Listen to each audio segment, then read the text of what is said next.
Mr. Mouse Podcast. I'm your host, Gary Howard. It has been a while since I recorded an episode. I do apologize for the people who do listen. The few, hopefully, more will come around, but I guess time will tell. But I've been having all kinds of issues. I've been having equipment issues. I've been having software issues. I've been having Gary issues. Went back to the hospital for my appendix issue again, which is getting really old. But if you like this, I am on iTunes now, so you can check that out. Been having all kinds of issues with getting on iTunes because I'm an idiot. I kept pushing the wrong thing. Because I could get on the app that I use, hosting site, I can get on everything, no problem. But iTunes, you have to, it's a different way to get on iTunes. You have to submit it, you have to wait approval, and I was just doing something wrong. But anyhow, you can go there and write and review. So today's case brings us to, I'm going to read a couple articles because I had stopped today in Indiana. I'm right east of Indianapolis. And I saw this. There was a touching case how the Amsterdam police are trying to solve this, almost decade, not decade, but yeah, it's been over a decade. It happened in 2009. Murder to a sex worker that worked there. I don't know if that's the correct way. I don't know. I'm confused. The older I get, the more I just don't constantly saying the wrong thing. But I don't know. Even if I don't necessarily mean it, unbeknownst to me, I'm just pissing everybody off, it seems like. But if that's the case. But today we're going to talk about the murder of Bernadett Szabo. I'm going to read a couple. I just found this today, so I found a couple articles that I'm going to read. One is from Wikipedia. I'll also put links to it. I mean, it has caption on it, but a lot of videos I found on this are in German, if that's what they speak in. But it sounds like German. I found one is German and one is Spanish, so without subcaption. So it's kind of really hard. And a lot of the things I do see on here pretty much states the same thing, that during the early hours of 19 February 2009, yes, she was 19-year-old, not too older, a little bit younger than my daughter. Actually, my daughter's 22, so yeah. 19-year-old Bernadett Bada, they called her Betty Szabo, a sex worker in the red light district of Amsterdam, was stabbed to death whilst working in a brothel. Her killer has never been found, which is weird. I don't know if security is just a lapse on it. It seems like they should keep track of everybody who goes in. I've never been to Amsterdam. I don't know nothing about the brothels. I'm not saying, but it seems like, I don't know if each brothel has their own door. They go in and nobody sees nothing, privacy, or is there like a main, like going to a brothel out here? If there's like one waiting room, everybody sees everything. But yeah, Szabo was born. Let's talk about her a little bit that we do know about her 19 years life. Szabo was born in Hungary. According to police, Szabo had a tough life, described as having been one of hardship and resilience. At age 18, Szabo moved to Amsterdam, where she worked as a sex worker, becoming pregnant soon after arriving. She carried on working throughout her pregnancy, telling me us men just like everything, pregnant or not. But yeah, returning to the job shortly after her son was born. But a few months after her son was born, during early hours of 19th of February 2009, fellow sex workers in the building that Szabo also worked at noticed that the music that she usually had played had stopped. Entering the room where they're on break, entering the room where she worked, they located Szabo's deceased body. She had been brutally stabbed. So of course they called the police. The police then reviewed CCTV and conducted witness interviews, suspecting that the suspect was a visitor of the Netherlands from outside the country. However, with no suspects identified, the case turned cold. So, of course, they're not going to put out no footage or anything like that, which I don't understand. Maybe they do, and I just couldn't find it. It's over there in Europe. But they couldn't, I guess they didn't recognize who if they did see the perpetrator, they didn't recognize who it was, or maybe there is no visible anything of this perpetrator. So what they did was in 2024, this year, police used a 3D computer-generated hologram of Szabo behind a window with the red light district using intent technology. I don't know why I can't speak. Technology in attempt to solve the case. A likeness of Szabo is dressed in a denim, hot pants, a bra with leopard-print styling with shoes, a tattoo across her stomach and chest.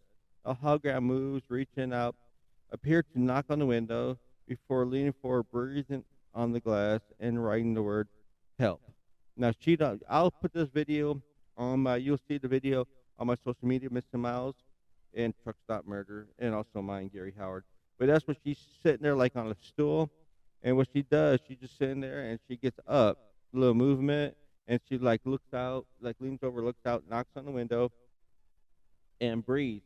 But the word help is already there. What they're doing is they're hoping by doing this that somebody might recognize her, might know something. Maybe somebody bragged about it, said, you know, that blonde haired girl, and they're afraid to mention finally they want to talk about this. But I'm going to read another article I found from The Guardian. Judge, please use hologram.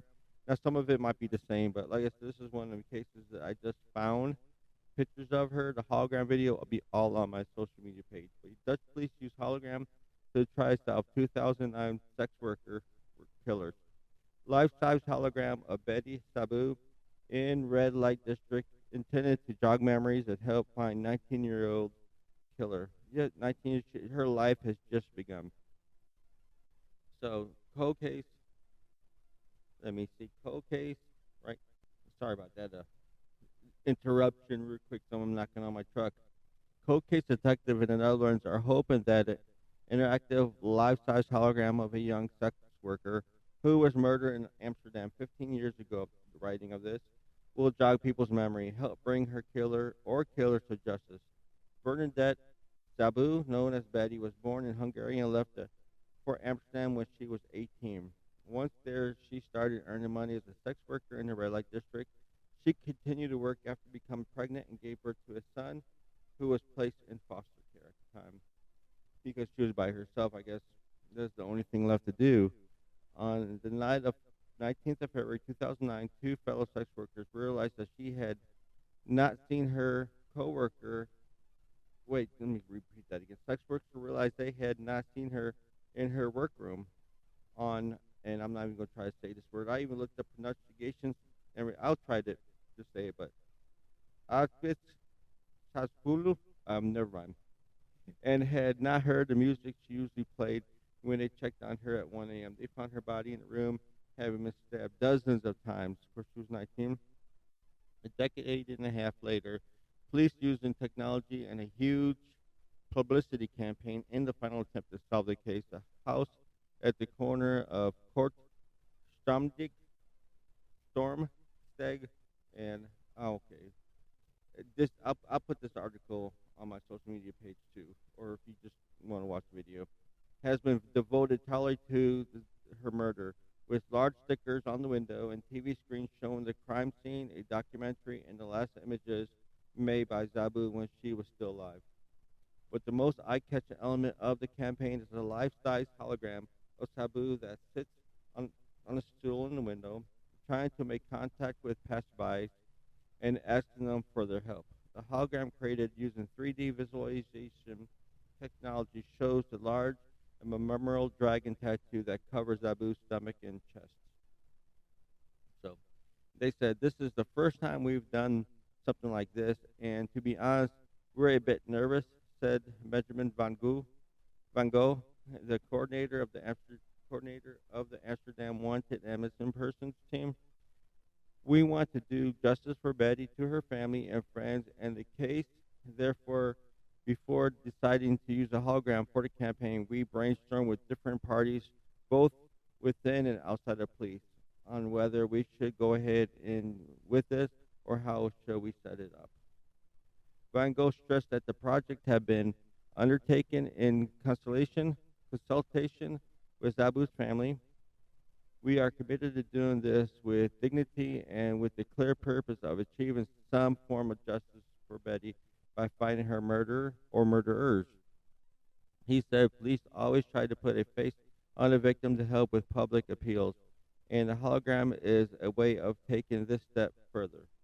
Detectives hope the hologram and a 30, I think it's euro, it's like a weird C with 3 lines, a euro 30,000 reward will help yield new witnesses who may necessarily be local people. And the cold case team said Betty was murdered in one of the busiest areas in Amsterdam. Maybe even in the Netherlands, it is really almost impossible that there are no people who saw or heard something unusual at the time, or heard someone talk about the case, which doesn't even have to have been in Amsterdam, because after all, the red light district gets visitors from all over the world. Noting that 15 years have passed, well, way after that now. Like I said, I'm just reading from this article. We hope witnesses may have been afraid before or kept silent for other reasons, now have the courage to come forward. So this is an article from the Guardian.